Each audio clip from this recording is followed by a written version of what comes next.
Hello, friends. Welcome to the first episode of Reddit Pro Revenge. Today, I've got an epic story for you that you definitely won't want to miss. As always, be sure to stick around for the full tale. And don't forget to subscribe for more of these juicy revenge stories. We've all had bad bosses, right? But this story takes workplace revenge to a whole new level.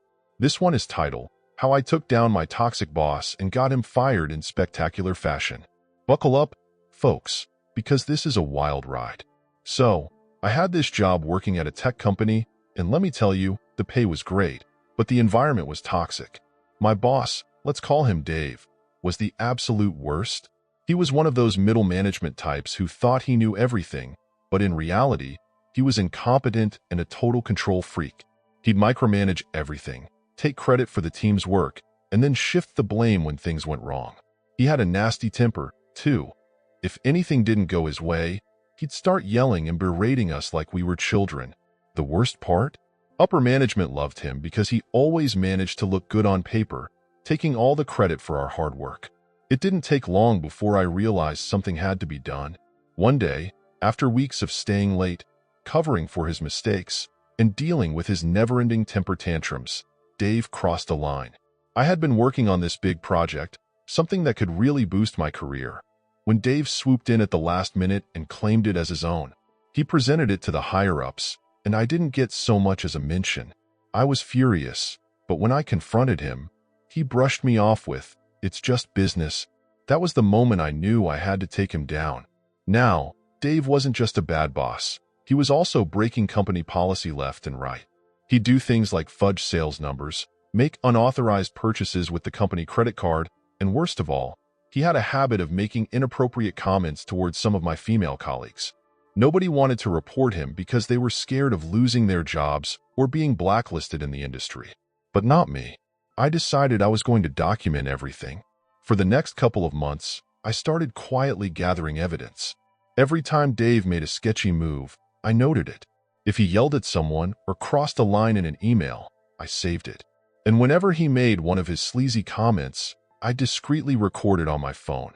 It wasn't long before I had a goldmine of evidence. When I had enough, I decided to strike. I compiled all the emails, recordings, and other pieces of evidence into a nice, organized report. Then I sent it, anonymously of course, to the company's HR department, the CEO, and even a few key investors. I made sure they all saw just how toxic and corrupt Dave was. Within days, an internal investigation was launched. Dave was clueless at first, but it wasn't long before the walls started closing in. The investigation uncovered everything I had documented, and then some.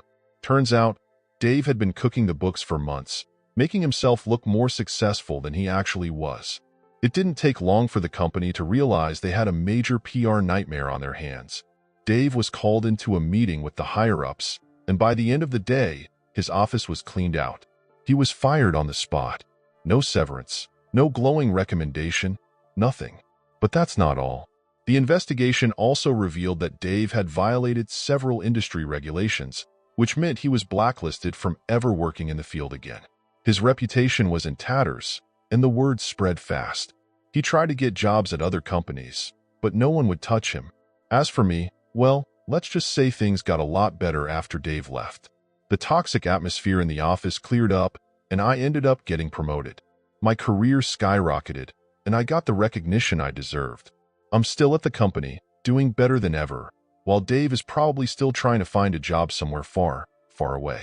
So, if you're ever dealing with a boss like Dave, remember, sometimes the best revenge is taking them down the right way. That's it for today's story, friends. If you like this epic tale of workplace revenge, be sure to hit the thumbs up button, leave a comment below, and of course, subscribe for more awesome stories. See you in the next one.